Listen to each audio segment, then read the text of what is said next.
ubwoko bwacu bwarangajwe, ubwoko bwacu bwaratotejwe,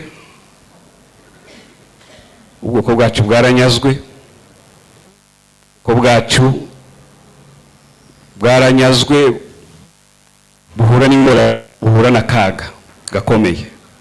Ubu dufite abantu ibihumbi n'ibihumbi mu nkambi bangajwe na guverinoma ya Kongo, ariko abantu bamwe bakabyishimiramo bakavuga ngo nta kibazo. Ubwoko bwacu bwarasuzuguwe, ubwoko bwacu twari abantu bagahayo, twari abantu bagira umusimamo, ariko abantu benshi babifashe nkaho nta kibazo. Hariho ingero nyinshi twaratwikiwe, twarangajwe, kandi abasigaye mu gihugu baratotejwe, babonye akaga gakomeye, kugeza nk'umuntu w'umunyamurenge, umuntu w'umugabo afatwa na mayimayi ikamuryamisha, ikamubwira ngo yasame, akasama, bakamucira mu kanwa, bakamubwira ngo namire, akamira,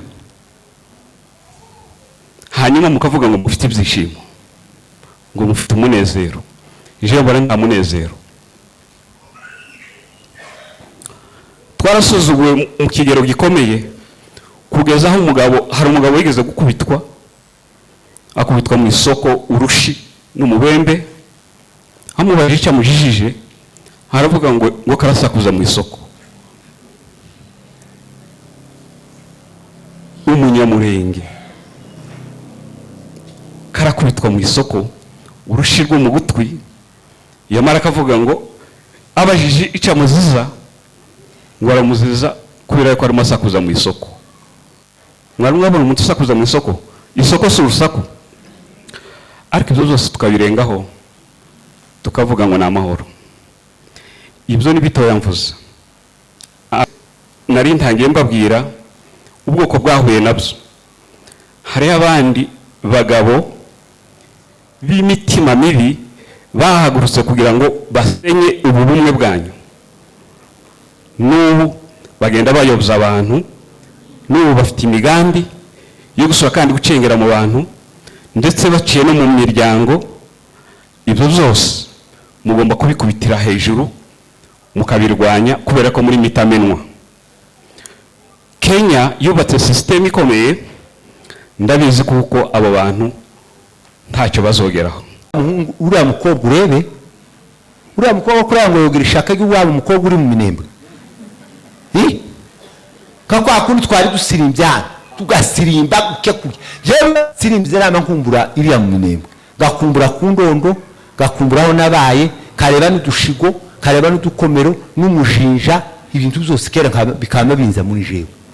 Sinkahanga ahangaha gukya hariho takataka, kandi hariho iki bene ukunguko. Hari ubwo amazi yigeze kuzura iriwa, twinjirana mu nzara turenga gukya mu josi. None ariko kera hano bunyine muri mwe iriya bagaza bacumuvu gusa, bagacumuvu inyuma y'inzu, amazi yose imvura y'iwacu ikamiza riririririri, ikazamirebaho umuvu waciye, ikamikurikira wa muvu gusa, ariko ntiyopima ngo yinjire mu nzu. Naho hano iri kuri amiza gukikamivuga ngo ndagusotera habe n'uguja gakwinjira. Sawa. Abagabo muvuge ngo amina. Abagabo gusa, abagore muhanze mureke za rito na za tenari. Abagabo muvuge ngo amina. Imana irahereza umugisha bakoze. Utakoze azosanga abandi barafashe igihugu, asigara inyuma. Kandi gati mubuziga ukuko bari abaririya bazabamenya, bazabakora n'abatazabakora. Mwese bazarerekwa, n'ukuri harimo abazarerekwa gutya, bazaza bakwereka kuva kwino ukabakoreze mu mutwe, kuko wagaze ugararamba ukaba gito, kandi ushikiri ugasaba iparaseri, bazabanza baguhangayishe nawe banza ugire gutya. Ariko abantu bazabakora muzoshikiri ya ruguru, mwiyoshika ukazamva ngwe ni wa mugabo, ariko wa mugabo gwatugiriye neza wa mwene tukwereka wubaka wama wubaka inzu, nawe utazutanga uzokoma aho wa mama. Bwana Yesu asifiwe. Haleluya. mwarambiwe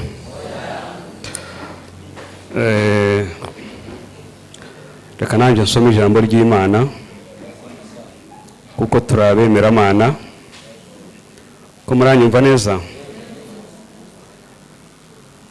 Reka turebe mu migani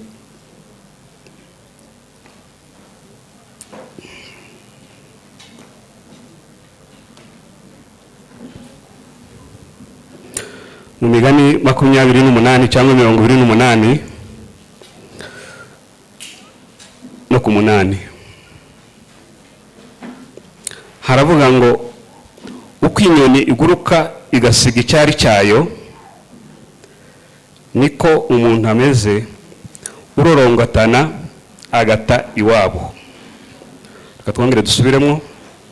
Uko inyoni iguruka igasiga icyari cyayo niko umuntu ameze urorongotana agati iwabo. Sije nanditse Bibiliya kuko urorongotana ngira ngo niko guta umurongo cyangwa kuzerera utazi yuri muja. Haleluya, amen. Ko muranyumva? Iyi Bibiliya ntabwo ari jene yanditse, iri ni ijambo ry'Imana. Ubwoko bwacu bw'abanyamurenge twagize ibibazo, ndibaza kuko batekereza ibintu byo hasi cyane. Ubwoko bwacu bwarangajwe, ubwoko bwacu bwaratotejwe,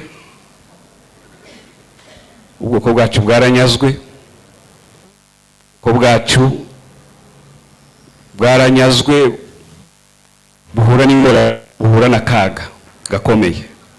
Ubu dufite abantu ibihumbi n'ibihumbi mu nkambi bangajwe na guverinoma ya Kongo, ariko abantu bamwe bakabyishimiramo bakavuga ngo nta kibazo.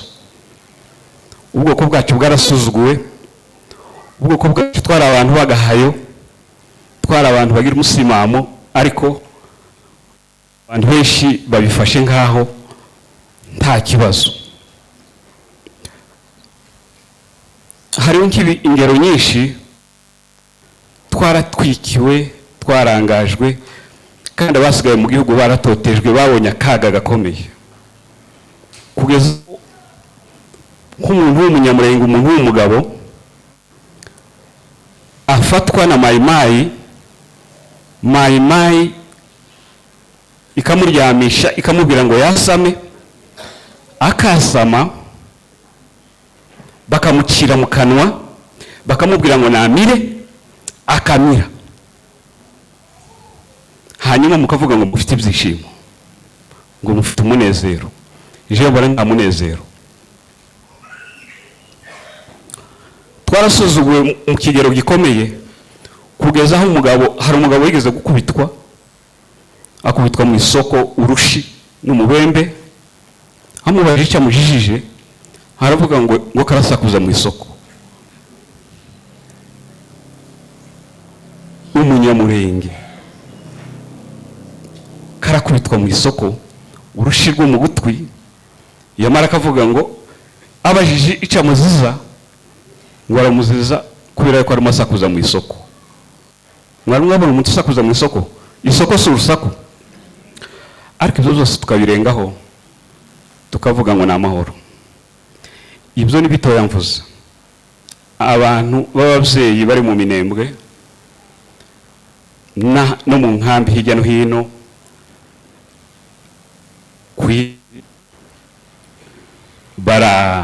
bari mu kaga,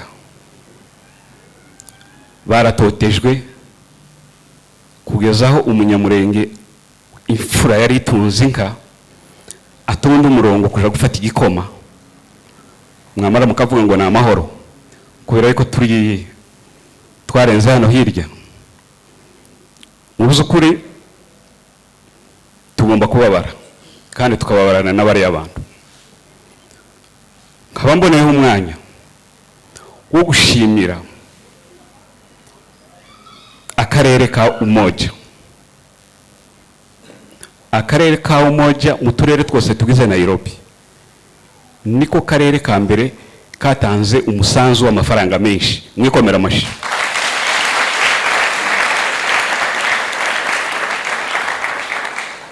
Mu by'ukuri mu izina ry'abarwanashyaka bose ku isi turabashimira. Icyo kintu muzagikomeza, kandi aho mutanga umusanzu wanyu uzugenda ugashika. Nkuko Bishop yabivuze, hariyo gahunda irimo itegurwa, hari ibitabo muzobona. Buri umuntu wese mu turere twose, haba Kenya, haba mu Rwanda, muri Amerika ibo barabitangije, i Buraya barabikoze, n'ahandi ko baragenda babikora. Buri umuntu wese wagize icyo akora, izina rye rizagaragara, ndetse hari abantu benshi amazina yabo n'abari mu gihugu barabizi, kuko muri abagabo mwakoze ibintu by'indashikirwa. Imana ibahe imigisha. Iki kintu muzagikomeza kandi mugiteremo indi ntambwe ku rundi rwego, kuko muri abantu nyine bakomeye. Turashimira ba chairman wa Siberka, mu by'ukuri yabyitwayemo neza. Turashimira ba chairman b'uturere twose, nabo ntako batagize, ndetse n'abayobozi bahagarariye abandi b'abarwanashyaka. Mwese Imana ibahe umugisha. Ikindi nshaka kurangirizaho, kuko ndafite amagambo menshi, ni ukubabwira ngo mukomere, mube imitamenwa, kuko ibyo byago byose nari ntangiye mbabwira ubwoko bwahuye nabyo.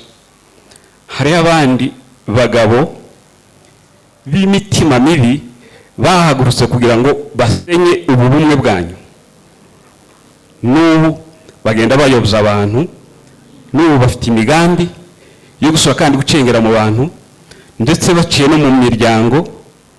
Ibyo byose mugomba kubikubitira hejuru mukabirwanya, kubera ko muri mitamenwa. Kenya yubatse system ikomeye, ndabizi kuko abo bantu ntacyo bazogeraho. Mu kurangiza, ndashimira abamama bose ku isi, abamama n'abakobwa ku isi, n'abari muri Kenya, mu Rwanda, Uganda n'ahandi hose. Nibo bantu batagaragaje amacakubiri. Mwikomera amashi.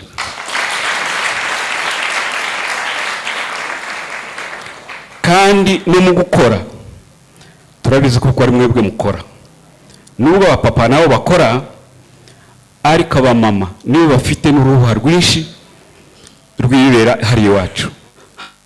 Abasore bariyo muzi kuko bamaze imyaka irenga 7 bari mu rugamba rwo guhasha umwanzi. Abo bana ntibahembwa. Izo mfura z'umurenge ziri hariya, ziri ku nkike, muzi ko bahembwa? Ntibahembwa. Ariko iyi misanzu yanyu mukora irabafasha, ikabagereraho ku gihe, bagahaha ibiryo, bakaguramwe n'amasogesi, kugira ngo babone kuko uburyo bwo kurwanya umwanzi. Nkaba ndangije mbashimira mwese, kandi mvuga ngo nubwo iyi misanzu ikorwa, nanone haracyakeneye presence physique z'abantu hariya.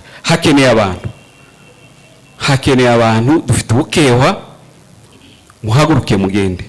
Ndabizi kuko processus ya UN yabaye ikiyobyabwenge, buri muntu wese yumva kera yageze muri Amerika, ariko ndabatangarije ko mwese mutazoja muri Amerika. Ntabwo muzoja muri Amerika mwese, kandi turashimira n'abagiyeyo. Hari abagezeyo baba abagabo, hari n'abandi bashitseyo babimbuka. Ahasigaye mukomere ku mugambi, imisanzu yanyu muza muyitangira ku gihe, kandi tubizeza kuko tuzandika buri muntu wese mu turere twose, tuvuge ngo uyu nguyu yabaye ikigwari, uyu nguyu yarakoze. Haba n'ijana ryawe rimwe rirahagije, haba na 50 yawe irahagije. Ahasigaye mugire amahoro, mukunda igihugu. Kaya nyoni twavuze yarorongotanye gati icyari cyacu ni hariya twataye iminyonyo, nimba ariko babivuga. Uriya ni umubyeyi wacu, ariko umubyeyi wacu ntabwo ari leta nk'uko bayivuga, kuko umwanzi wacu wa mbere wadusenye ni leta. Ahasigaye harakabaho Imana y'umurenge, harakabaho abanyamurenge, harakabaho ubwoko bwacu, murakabyara murakaramba.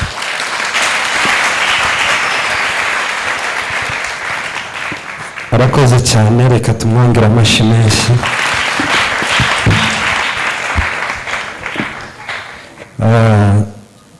Arayavuze yose ngira ngo sinasubiramo, ariko reka naje nshime gato ku bikorwa byiza muvuye gukora. Ndabanza ntange mpore, batubwiye ko hari abagize ibyago, mwese mukomere, mwihangane, n'abandi bagiye bagira ibyago muri ino minsi wenda tutabasha gusura, tubahaye mpore mwese. Hanyuma nanone nkuko bavuye kubivuga, tugiye kubashimira ku bikorwa mwakoze kandi musanzwe mukora ibikorwa byinshi by'indashyikirwa. Akarere ka Umoja ni kamwe mu burere bukora neza. Imisanzu y'uturere twose izitugeraho uko mwayitanze yose. Turanenga abadakora kandi dushimire n'abazakora. Bavuze gukora, ndebye mu bagabo igihe batangiye gukora biranshimisha. Bagere mu rubyiruko ndababara. Iki gikorwa cyo gufasha abacu cyakagombye kumvwa n'urubyiruko kuruta abandi bose. Niyo bakagombye gukora kuruta abandi.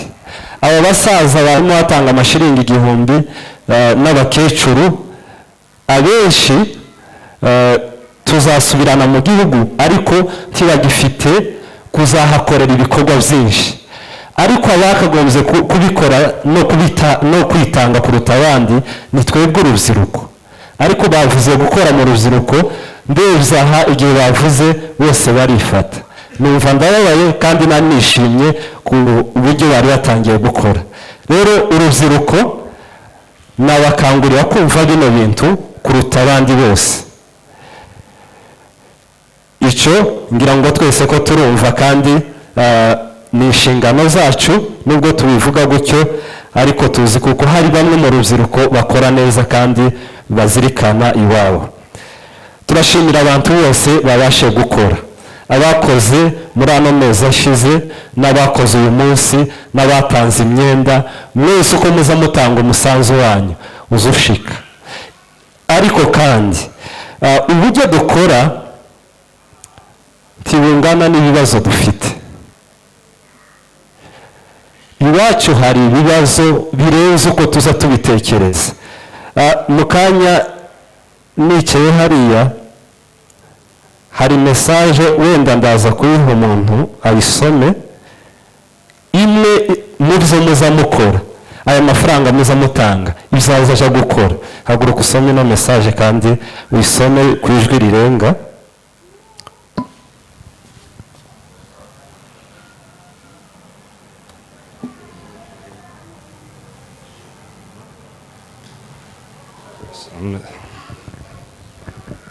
Yes.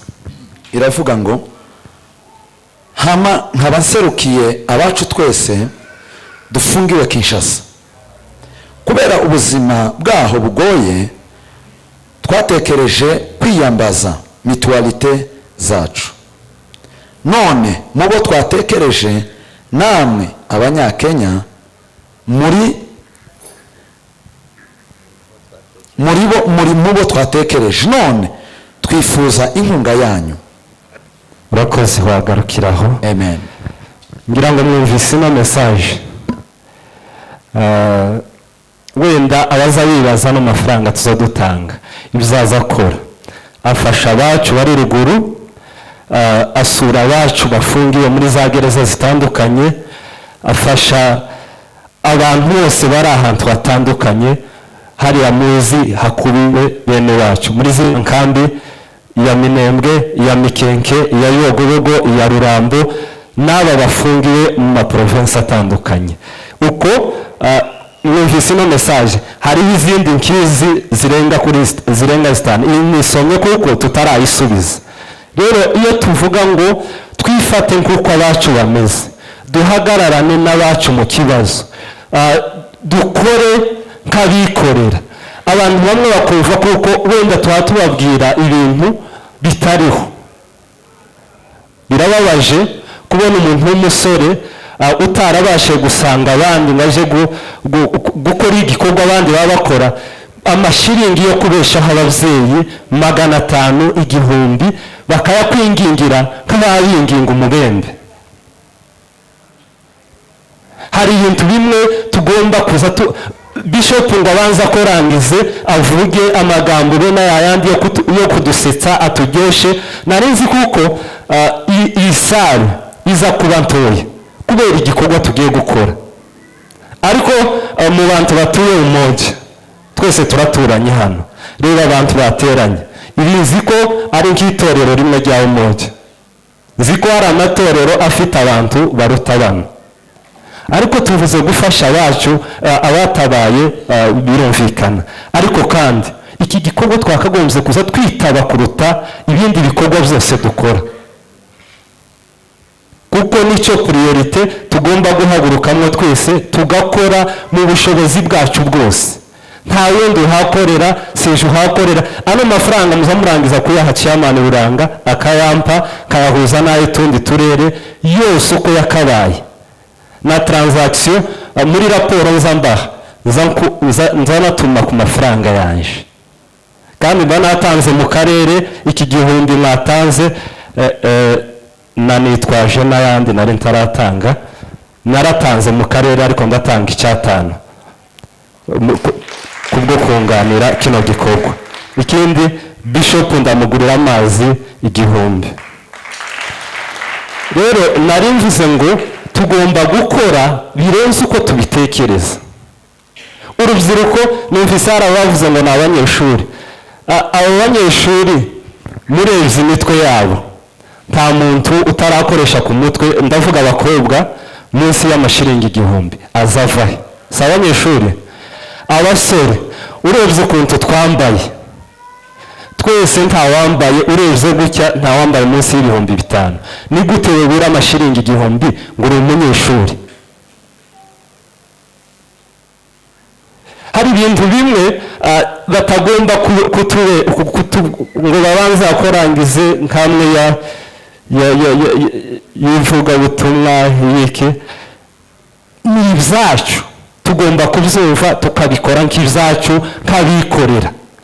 Ikibazo ni icyacu, ni mwene so, ni umuvandimwe wawe, ni umubyeyi wawe uhatabara, babitwingingire. Hano muri Kenya tuza dukora rimwe mu mezi 2. Ninde wabura amashiringi 500 mu mezi 2?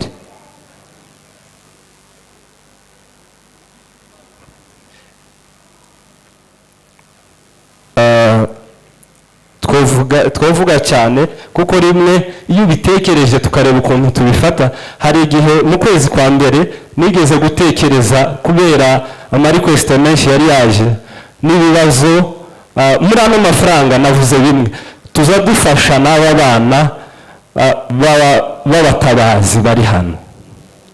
Mu kwezi kwa mbere bampaye ama-request bavuga kuko abana babuze ukuntu baja ku ishuri, nta mafaranga dufite. Ngerageza cyakoze dushimiye abadamu mu bantu bantabaye muri ouverture y'abana, ni abadamu bo muri Amerika bishurira abana, bagura ama uniform, batangira amashuri.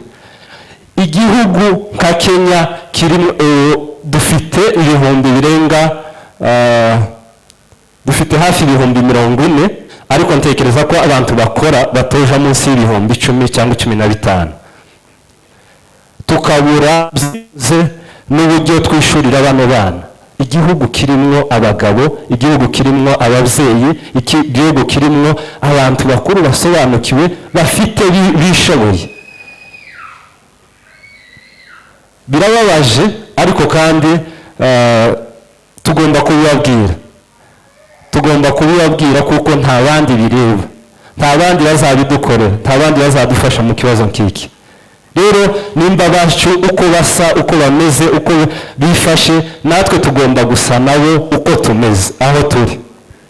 Rero tubyumve cyane, tuza tubikora. Nibaduhamagara kuza gutanga umusanzu, tukazutekereza ko wawuha Ruranga cyangwa pasiteri cyangwa abandi bakorana muri komite, uzawumva kuko ari inshingano zawe ugomba gukora. Naho abandi nk'abo Muzehe Gasita yaravuze baca abantu intege, bashaka kubiba amacakubiri mu bantu,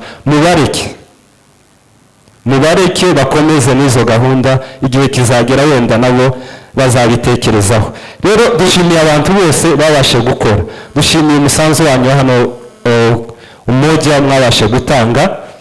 Imana yo mwishyurwaho umugisha, Imana ibagirire neza, mukomerezaho, mukomeze gukora gutyo. Umoja tuzi nk'abantu ira hakurya iwacu Gidurayi bazavuga ngo umoja ni abantu bishoboye bafite abasponsa, siko bimeze.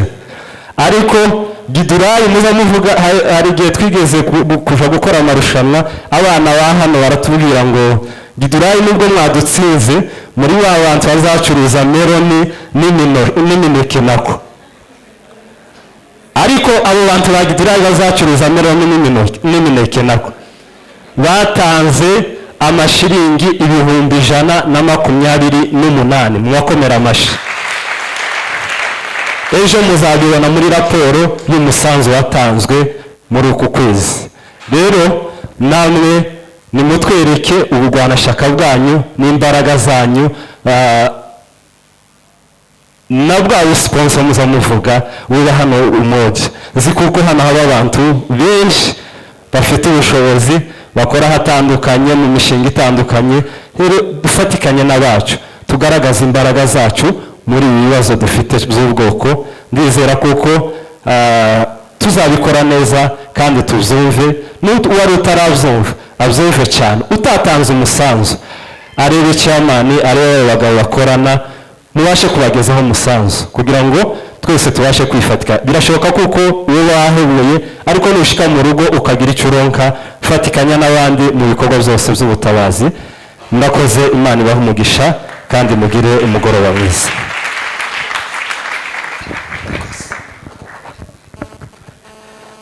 Reka twongere amashi ku bayobozi bacu.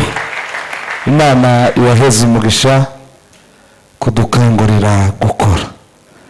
Ndabizi abantu bawe umoja barasobanutse kandi bumvise barakora. Imana ibaheze umugisha. Tugiye mu gikorwa cyo gusenga, tutarakijamo hari undi yasavye ijambo, reka ari tugezeho. Ariko muwe nk'abatuza tuje mu gikorwa twavuze, turasengera ubwoko bwacu, dusengere igihugu cyacu. Karibu. Arakoze cyane pastor kumpa umwanya. Urabona sinari kuvuga kuko bariya nibo bayobozi banje, ariko hano umoja novuga buke. Mwumvise ko babashimiye mwese muri rusange, kandi mwaguwe neza, mwakumya amashi kubera ko babashimiye muri rusange. Ariko ukabuzi neza ko utazukora, ariko wemeye kwishimira ko uri muri rusange. Ibi bikorwa byatangiye kera kugira ngo bikogwe. Hano hariho abagabo bari muri abo batumye akarere ka umoja gashimirwa, bahora batanga umusanzu buri kwezi kwa rimwe, bagatanga amafaranga ya CBRK, bagasubira bagatanga n'amafaranga yiyongereyeho. Kandi twese turanganya ubushobozi, ariko ntitunganye umutima w'ishaka. Ariko noneho ubu nyine nta shaka ry'ubushake rikenewe, ahubwo hari ishaka ryo gushaka no kudashaka. Niko nje no bivuga, kubera ko ibibazo twagize natwe ntitwabiteguye, titwigeze dutegura ngo tugiye kugira ibibazo none dushireho budget, ibibazo nibiza tuzomenye uko tuzabigenza, byaje bidutunguye bitugwa hejuru. Rero kubera ko byaje mu buryo buri emergency, tugomba gukora mu buryo natwe buri emergency, twirengereye umutwaro uko uremereye kose. Abagabo baraha muri umoja, murabizi ko muri benshi wotanga amafaranga 1000 cya buri kwezi, ukamenya ngo chairman wamuhaye, ugasubira ukamenya ngo hari undi nanone ugomba guhandi, ayo mafaranga muzoza muyatanga. Abamama baraha baza bakora turabazi, abapaseri baza bakora turabazi, abasore baza bakora turabazi, abagabo baza bakora turabazi. Kuko yavuze chairman ngo hariho list, dufite list. Nimba waratanze rimwe uranditse, nimba waratanze kabiri uranditse, nimba utanga kugeza none uranditse. Abamama mushike mubaza abagabo, tese umuzutanga umusanzu w'abarwana shaka buri kwezi, mubabaza icyo kibazo gusa nimushika mu mago, namara nagusubiza ngo yego umushimira, nakubwira ngo ntayazatanga umubaza impamvu. Rero tukaba tubashimiye abaza bakora, batumye akarere kacu kagira isifa kugira ngo dushimirwe. N'abagabo bari aha ngaha baza bakora. Rero nawe utazukora wikubita gashi, nta prison nta rubanza dufite. Ariko bishop yavuze ngo hari uzogera iriya bakamwima ikibanza, ariko hari undi bazagiha banamushimira. Kubera iki? 500 yawe watanze. Murakoze cyane kubyumva, tuzokomeza tuvugane, ariko mugira umutima wo gukora, Imana bamugisha. Yego, ahubwo mama dufatikanye n'abagabo banyu kugira ngo mukore. Nawe nimuja kuza kubabaza muzozaniragumye, ariko mufatikanye. Yego, reka ndarike abayumve, kandi nyine dushimira abayobozi bacu bagize neza, bakoze neza, Imana ibaheze umugisha. Reka ndarike abayumve, muze muduheze igisirimba kimwe, hanyuma turaza gusenga twese. Haleluya. Kandi haleluya. Haleluya. Irindi tangazo narinsize, bijya bintu mwatanze mu makanisa, hari abayoboye cyangwa se abayobozi banyu, muzoza mubaheza. Harvest ifite uwayo, hano bafite uwayo, n'abandi bafite abayo. Bya bintu tuzoza ubizana hano, kandi uzoza ubitanga mu ikanisa ryanyu, hari umuyobozi wanyu niwe uzoza ubishitsaho bigomba kuja. Karibu abayumve, hanyuma turirimbe, nitumara dusengere ubwoko bwacu, nitumara kandi dusengere igihugu cyacu. Karibuni.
turasubirana duheze imana isura hafifi. dusome mu gitabo cy'abaheburayo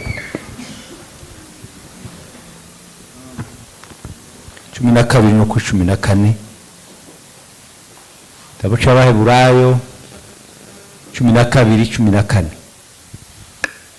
Ababanguka gusoma nibasome 12:14. Bibiliya yavuze ngo mugire umwete wo kubana n'abantu bose amahoro n'uwo kwezwa, kuko utejejwe atazareba umwami Imana. Amen. Subiramo. Mugire umwete wo kubana n'abantu bose amahoro n'uwo kwezwa, kuko utejejwe atazareba umwami Imana. Amen.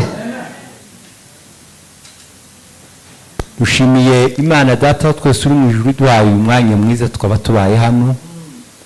Ubundi kandi dushimiye ikaze twese duha twiyegerezanya, nta mushitsi turimo, twese turabaha mu karere, usibye abayobozi nagiye mbona batandukanye bavuye hatandukanye, ariko abandi bose turabaha.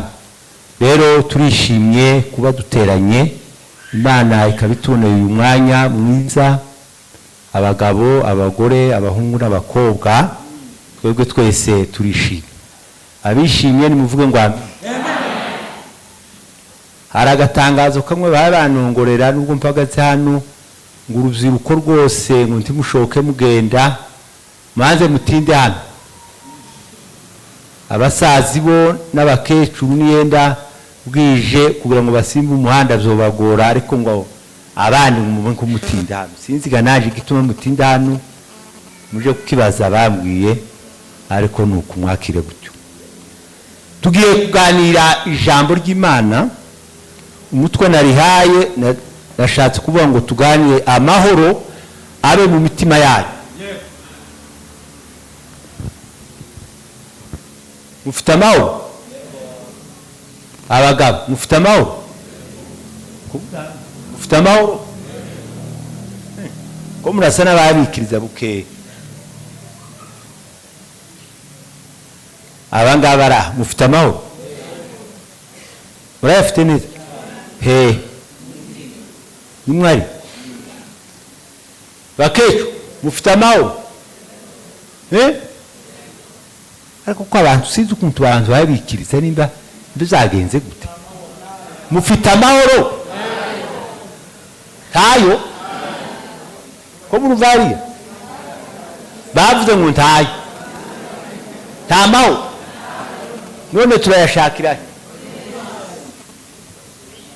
mushiko yabavuga ibintu kera byabaye ibindi kurumva cyo bamwe ngo nta mahoro, abandi ngo barayafite. Ni ukuvuga ngo icyaduteranije nta mahoro tayo. None ayo mahoro tuyabujijwe n'iki? Tuyabujijwe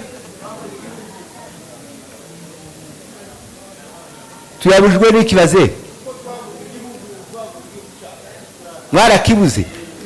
Nta bandi bakirimo?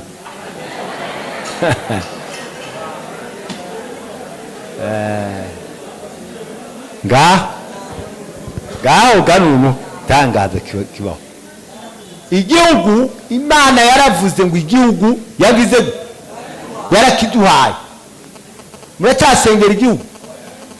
Igihugu Imana yaravuze ngo yarakiduhaye. Twese abakongomani bakirimo, twese Imana yaduhaye igihugu. Siko bimeze? None Mzee yaravuze ngo twakivuyemo, ariko abandi bakirimo. Kandi abo ngabo abo bakirimo nibo batumye natwe muri twe tutagira amahoro, kubera kuko iyo basigaye mu ndyamo, kandi ngo bamare gusigara mu ndyamo basigara ku butaka. Ubu nyine ko barajya ubutaka bw'igihugu, ariko twebwe titukirimo. Nico gituma tubuze iki? Amahoro. Ayo mahoro igitumye tuyabuze ni ukubera iki? Ariko Bibiliya ikavuga ngo mugire amahoro mu mitima yanyu. impamvu ndavuga abanzi batatu gusa nimara tuje mu bikorwa. Muvuge ngo amen. Umwanzi wa mbere uzi ukubuza amahoro wa mbere bamwe bari amabiruka mu kuri shitani. Oya, umwanzi wa mbere ukubuza amahoro ni wewe ubwawe. Urabyemeye? Wewe ubwo mpatunga utokiuka tawe mpatunga ariko navuga gutyo wewe ni wowe ufite kwigirira nabi no kwigirira neza. Dusome ibyanditswe twihute vuba murebe igitabo ca Zaburi 34:14. Mutegere ikintu kiza kikubuza amahoro mu buzima bwawe kandi kiguturukaho, gituruka kwa shitani. Ni wewe ubwawe, ni wowe wibuza amahoro mu buzima bwawe. Ngaho musome vuba 34:14. Zaburi. Uravuze ngo uje ubuza ururimi rwawe rutavuga ikibi. Ikintu cya mbere kikubuza amahoro mu buzima bwawe cyakubujije umutekano ni ururimi rwawe. Kindi n'iminwa yawe itavuga iby'uburiganya. N'iminwa iyi yayibumbura uko bumze gute. Mwomenye icyo ashaka kuvuga. Ariko ikituma umwanzi wa mbere umbuza amahoro ni ururimi rwawe n'iminwa yawe. Komeza. Yavuze gute? n'iminwa yawe itavuga iby'uburiganya. Aho komeza. Va mu byaha uje ukora ibyiza. Aho uje ushaka amahoro uyakurikire kugira ngo uyashikire. Ukuvuga ngo igituma tubuza amahoro icya mbere ni ururimi rwacu ruza ruvuga ukavuga ibitari byo. Warangiza iyi minwa nayo akagatabo kaza kavuga ngo ufunge iminwa yawe uyihambire kundugira amahoro. Ni ukuvuga ngo igituma tubuza amahoro icya mbere gituruka ku rurimi. Ibyo tuvuga n'indimi zacu twarangiza tukabumbuza akanwa kacu, ibyo nibyo bitubujije amahoro mu buzima bwacu, habe no mu mateka yasanzwe nibyo bitubuza amahoro. Kubera iki? Ibyo uvuga nibyo bituma abandi basubiranamo. Ibyo watuza akanwa kawe n'ururimi rwawe n'iyi minwa n'izituma abantu bashambagurana bakicana bakamarana ni wewe. Soma Petero, urwandiko rwa mbere rwa Petero 3:10. Numva ko umwanzi wa mbere ari wewe. 3:10. Urwandiko rwa mbere rwa Petero 3:10. Kuko byanditswe ngo ushaka gukunda ubugingo, ni ukuvuga ngo biranditswe ngo abakristo nimuvuge ngo amen. Yego ntimwifate ku matama twaje gusengera iwacu. Kandi ari uko bari bababwiye ngo tunezerwe ngo twishime ngo tugiye gusengera iwacu, kandi uko turasengera iwacu umuntu utakunda iwabo, umuntu utakunda iwabo nashira ukuboko hejuru. Umuntu utakundira iwacu, umuntu ukunda iwacu yomanika amaboko nkamubona. Umuntu ukunda iwacu ukuba bamwe barabura iwabo tibarengeza, abandi nabo tibagira gute, timuzi uko mutazamucangamuka mwabuza amahoro, muzamwigirira nabi muri abanzi bayo mwenyine ubwayo. Wasoma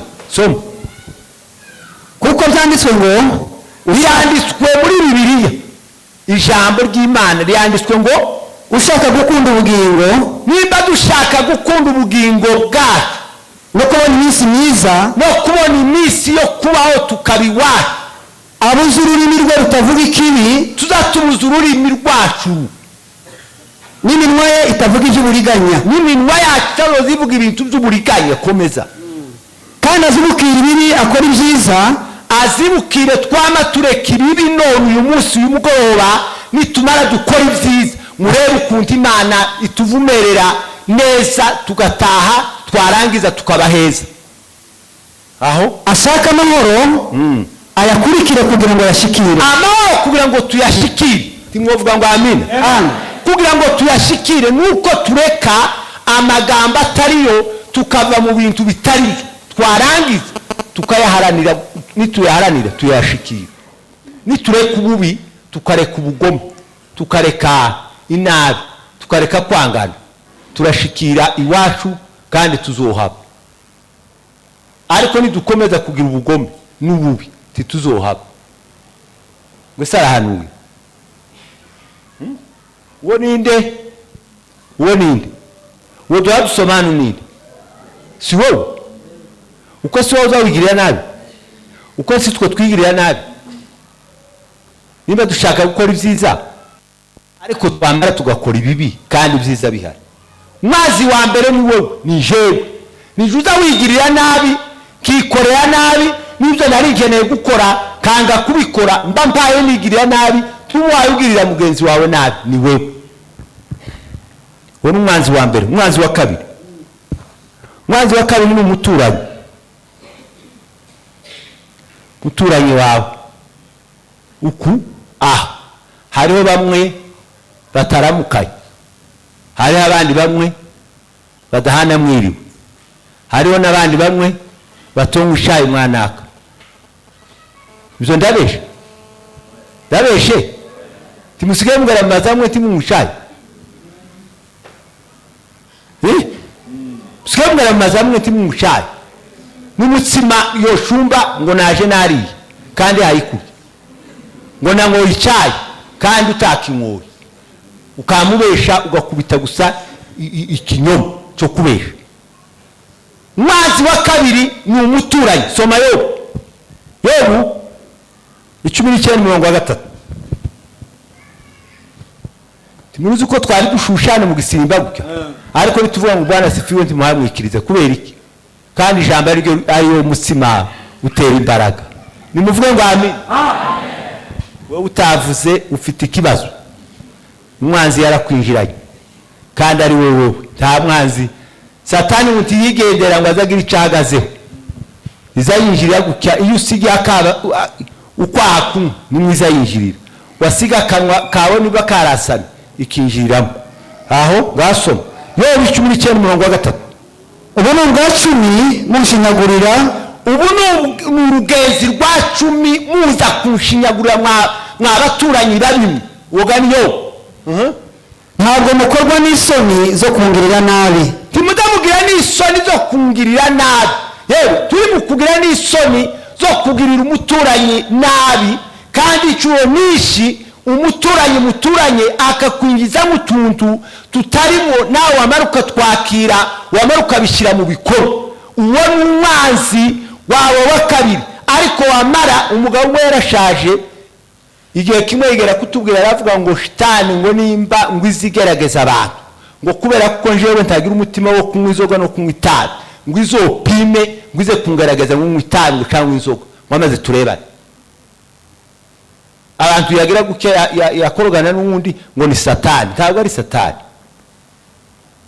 Umwanzi wawe muturanye ashobora kukubera umwanzi ariko udasenze yo wakakumara imbaraga zikagushiramo. Ariko birika tubwira ngo icyatumye Yobu anesha abanzi bamubwiraga nabo uko bukene uko bwije. Abantu bari mukurira kuvuga ugafata kawumbu kagatera kuwayo ariko ntiwireba ubwawe. Nukuvuga ngo ntiwamenye undi mwanzi kuko ari umuturanyi. Senga Imana kugira ngo uhure n'uwo muturanyi ubwo bwanzi buve hagati yanyu mwembe. Imana mukunde tubone igihu. Nimuvuge ngo amen. Umwanzi wa gatatu soma Abaroma turacyari kuri uwo nguwo. Abaroma 12:18.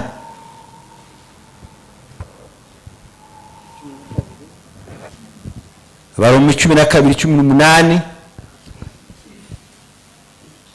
Bibiliya yavuze ngo niba bishoboka mu rwanyu ruhande nimba bidushobokera mu rwacu ruhande twebwe twese mubana amahoro n'abantu bose. Rero tugiye tubane amahoro n'abantu bose. Umuntu wese mubana amahoro ukunde uriya mwanzi umuturanyi mukunde mugirane amahoro. Niba murwanya uruhande mugira gute? Komeza tubi. Ngiye kurangiza ntimugira ubwoba. Tinde turatarama. niba bishoboka murwanya uruhande, nimba bidushobokera banzu hagarara ahangaha aba ngaba nimuvuge ngo amen. Nimba bishoboka mugire gute? Murwanye mufishe bavuze ngo urundi ruhande rwa banaka, murwanye uruhande mugire gute? Mubana n'abamahoro, nimwikirize murabana amahoro. Bamwe ko barambagira gute? Abagabo murwanye uruhande ngo mugire gute? Mwifuze kubana n'abantu bose amahoro, mubanye amahoro.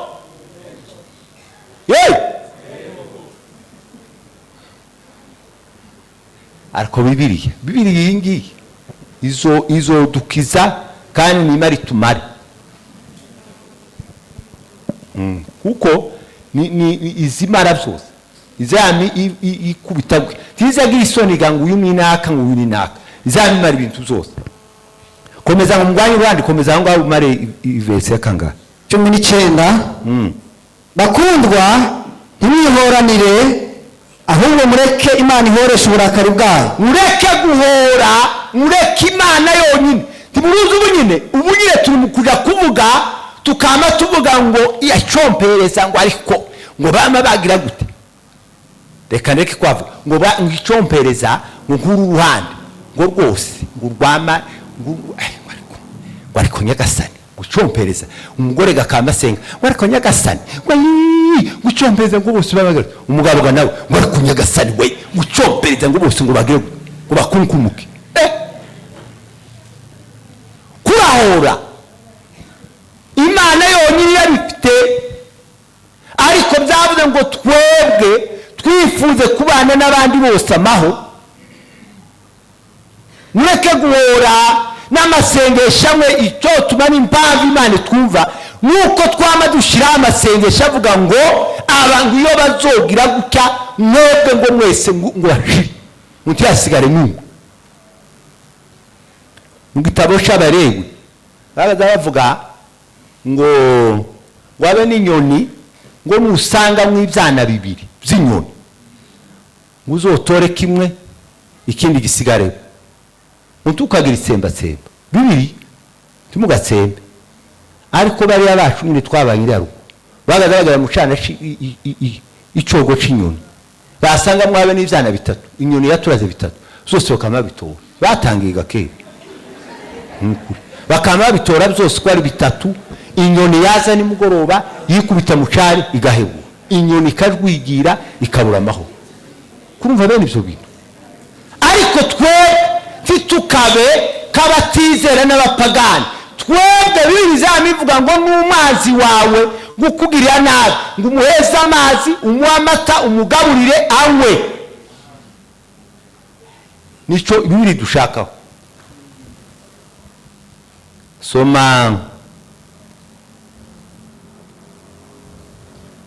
gasoma Matayo 5:9. Matayo 5:9 turangiza ijambo rya kabiri rivuga ngo umwanzi wa kabiri ni umuturanyi.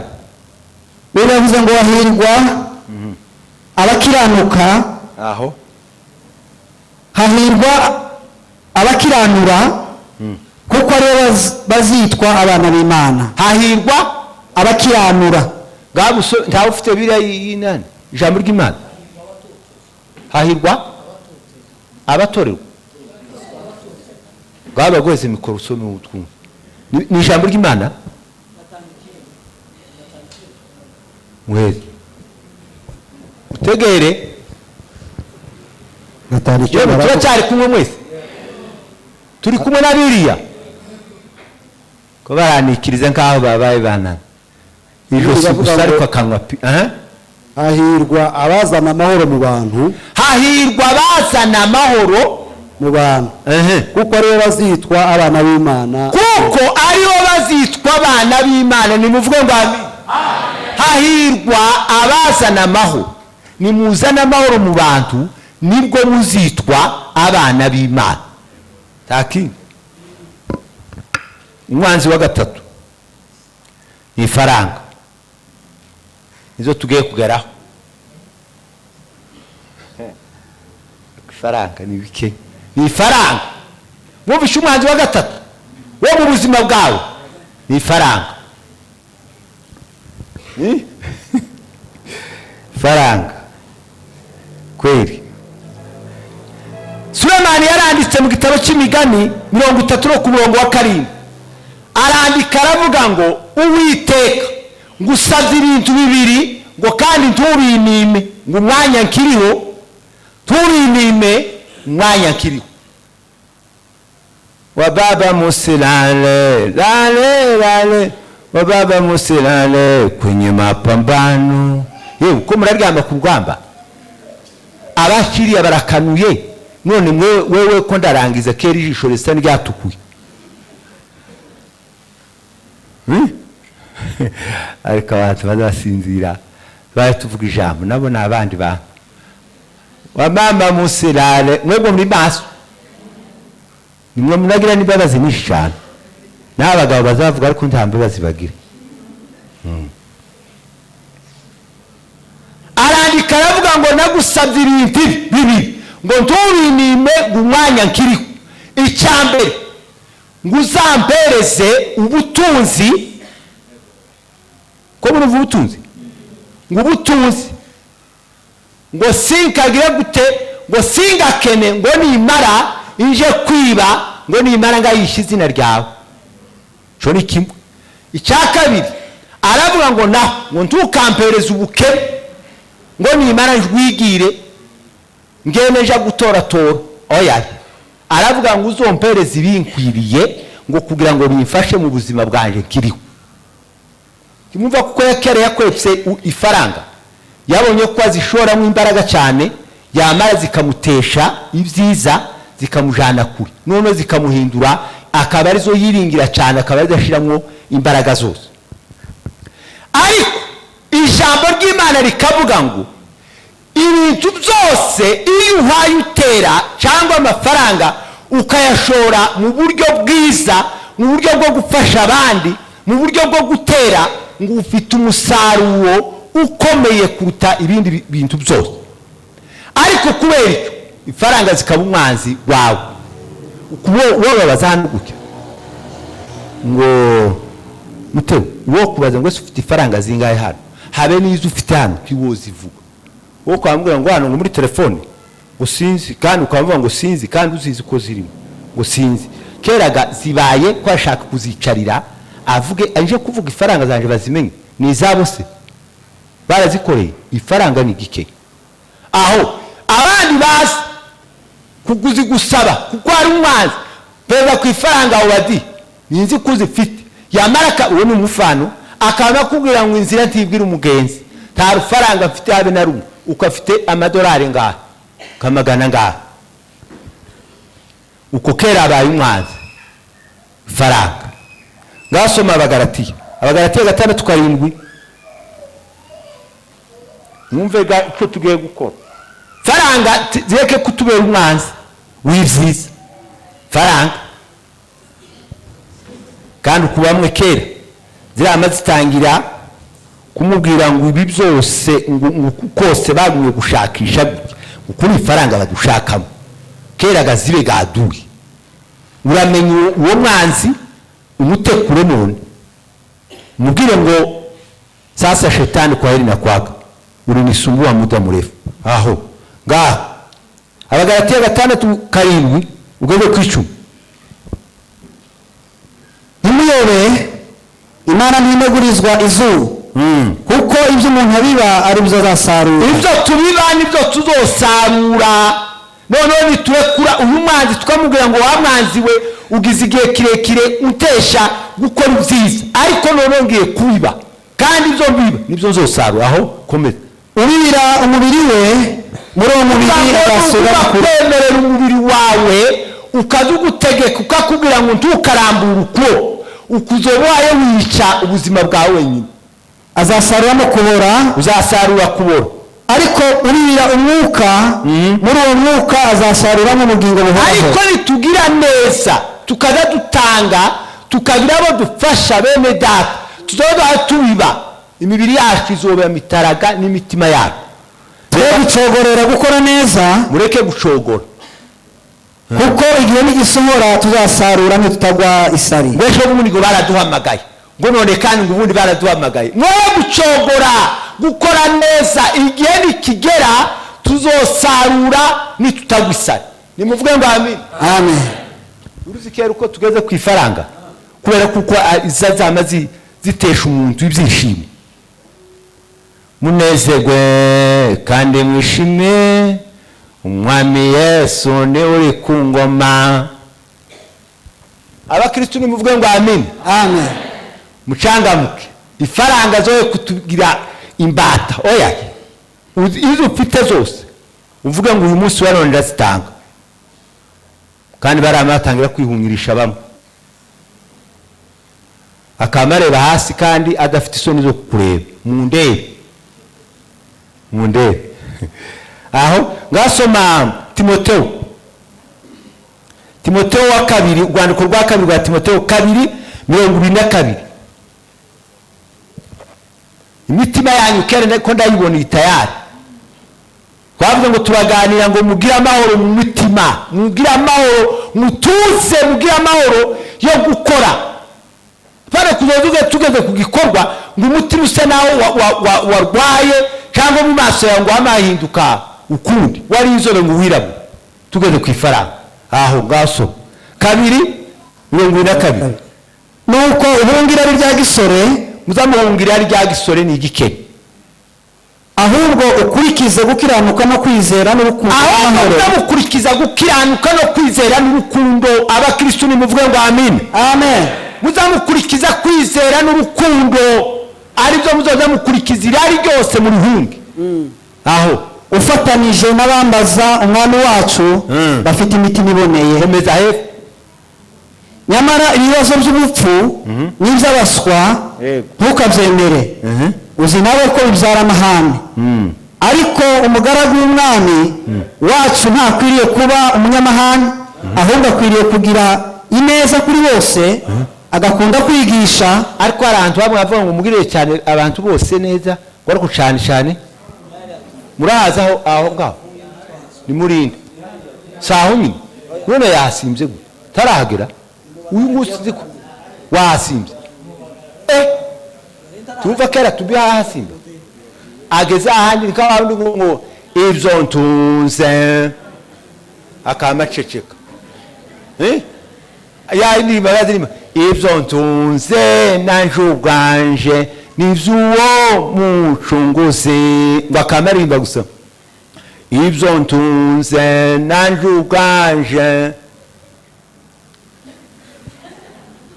akarekera gute none tubi nawe ari akarasimba wabujaye ngaho asoma n'Abagalatiya 6:10 aho nuko tiwari wahasomye ariko yari yaje nari ndarahagera wategeye uja muri Timoteyo. ngaho nuko rero tugirire bose neza uko tugirire bose neza abari iwacu mu gihugu cya gakondo bicaye bamwe badafite shinge na rugero babuze ifu ntaho bagurisha ihene ntaho bagurisha inkoko ntaho bagurisha inka isoko zarapfuye zose zajya mu iposho no mu gatatu no mu gatanu amasoko yose yarashize. abo ngabo ngo tubagirire neza cyane kuruta abandi bose.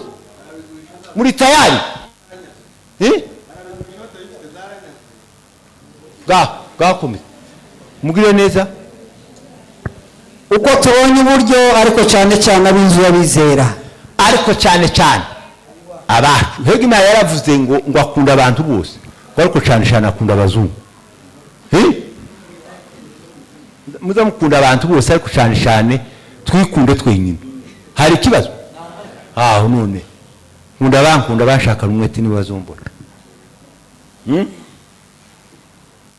ariko mugire gute abakunda ababo mugire gutya mwese barebe tanga uriya mukobwa urebe uriya mukobwa kuranga yogira ishaka ry'uwabo umukobwa uri mu minembwe kwa kundi twari dusirimbya tugasirimba guke kurya jewe sirimbize nama nkumbura iriya mu minembwe gakumbura ku ndondo gakumburaho nabaye kareba n'udushigo kareba n'udukomero n'umujinja ibintu byose kera bikama binza muri jewe sinkahangaka ahangaha gutya hariho takataka kandi hariho iki bene uko nguko hari ubwo amazi yigeze kuzura iriwa twinjirana mu nzara turenga gutya mu ijosi none ariko kera hano ubu nyine ngo iriya bagaza bacumufu gusa bagacumufu inyuma y'inzu amazi yose imvura y'iwacu ikamiza riririririri ikazamirebaho umuvu waciye ikamikurikira wa muvu gusa ariko ntiyopima ngo yinjire mu nzu naho hano iri kuri amiza gukikamivuga ngo ndagusotera habe n'uguja gakwinjira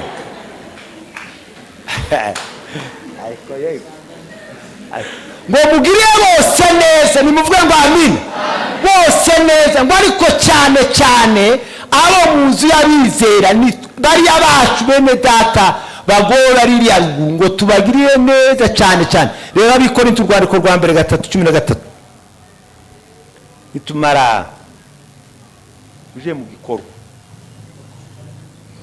3:13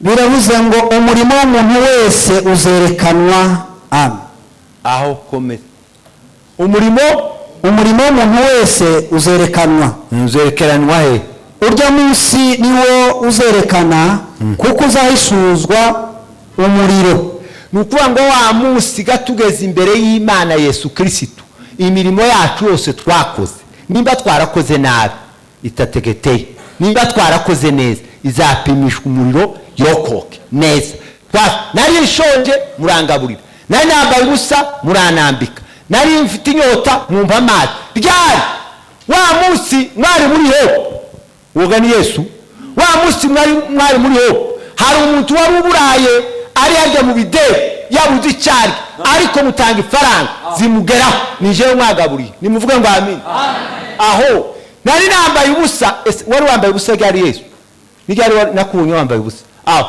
bwa bundi wa muhungu wari yajya kuri gitabo yabuze ico yambara n'ikirato ntacyo yari afite ariko uramugoboka mworeza ifaranga agura ikirato nije washambise numara bamukubita ifyeri ugiye kugororerwa Abakorinto 5:10 maraturangiriza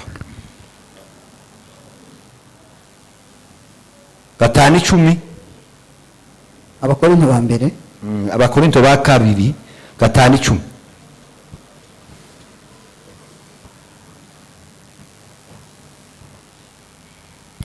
kuko twese dukwiriye kuzagaragarizwa imbere y'intebe y'imanza ya Kristo twese nta mugufi nta muremure nta munini nta twese ibi dukora ukuri kwa Bibiliya tuzagaragarizwa imbere y'Imana twese tuhagaze twese tugiye kwipresente tugire kugira ngo umuntu wese ahabwe ibikwiriye ibyo yakoze akiri mu wese ahabwe ibikwiriye ibyo wakoze urufaranga rumwe uzahembwa kuko warukoze faranga ziri uzohembwa kuko wakoze faranga zinga uzohembwa kuko wakoze niyamara akiri mu mubiri ari byiza cyangwa ibibi tukiri mu mubiri ubibera mu mubiri we ntuzasarura kubora ese iyo ndirimbo nuko nguko nuko va nuko ubugingo dufite mwisi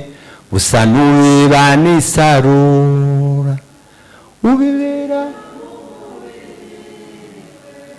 ntuzasarura kubora abakorana urukundo bazahora bamuhimbaza abantu bakorana urukundo n'umunezero muzohora muhimbaza Imana mu ijuru mugororerwe ibyo mwakoze abantu benshi bagira amaganya ngo jewe ngo ntacu mfite ngo jewe ngo naje ngo ndi hano ngo mbeshejweho n'abandi kandi nimbese mbeshwaho no kwizera Yesu niringiye imbabazi ze gumbatirwa n'umukezo nkunda nizeye Yesu ntabwo bamfite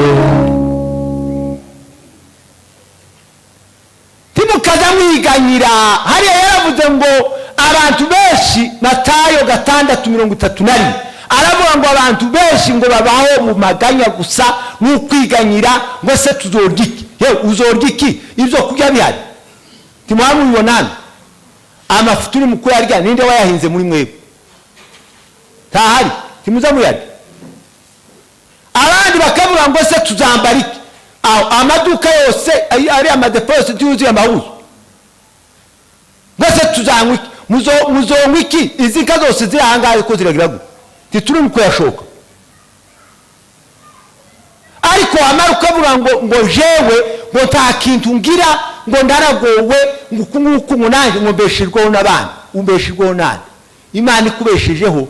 Umwanzi ugira n'uriya w'ifaranga uzi ukubwira ngo nukora ngo nanjye ngo n'abandi ngo ndagira gute? Nuko nimuvuge ngo amen. Muvuge ngo amen. Mwikirize cyane Yesu Kristo, muvuge ngo amina. Sawa, tugiye gukora. Muri tayari? Ifaranga za zindi mwakoze bwa bundi hano hari habahaba, timwabonye abatuyoboye mu turere twose tuyana Nairobi ko baje kubahamiza ko amafaranga yashitse neza, arashika neza iriya muco hagati neza, yaguze amahuzu, yaguze ifu, yaguze ibiki, ibi byose ni mwebwe babikesha kandi yarashitse. None dukeneye kugira icyo dukore dutanga amafaranga agende asange bene datiriye, kandi aya mafaranga ejo n'ejo bundi tuzoyakurikira gutyo natwe duhurukeyo. Nimuvuge ngo amina. Timumva kera ko amajwi atangiye gutibuka. Nimuvuge ngo amina. Twavuze ngo umwanzi wa gatatu ni iki? Si faranga. Ufite zingahe? Umuntu wese bandi ngendana mu bagabo.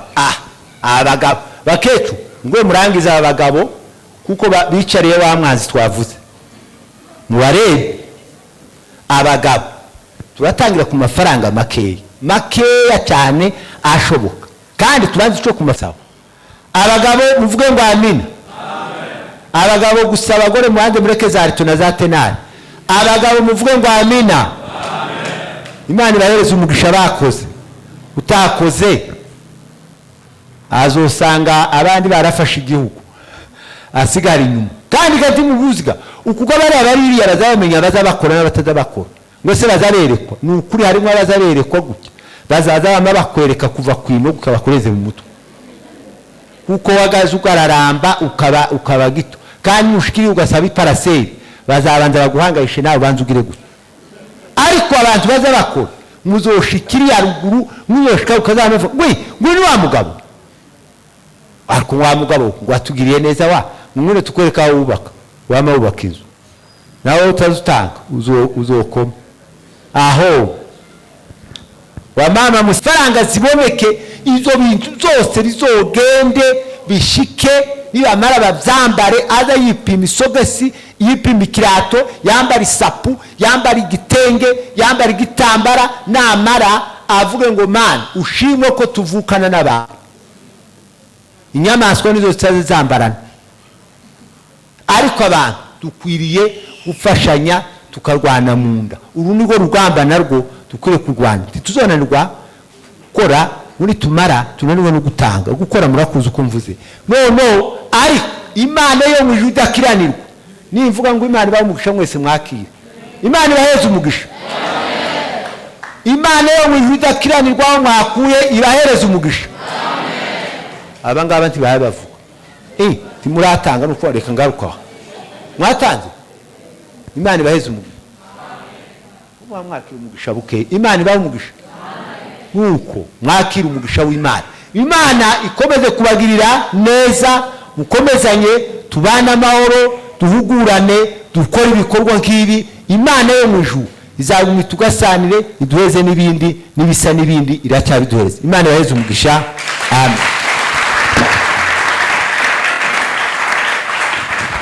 Arakoze cyane Bishop, reka tumwongerera amashyi menshi cyane, kandi namwe nikomera amashyi mugiye gukora uyu murimo. Ko turagana ku musozo, reka turarike umushumba nanone maze atugezeho izindi za gahunda.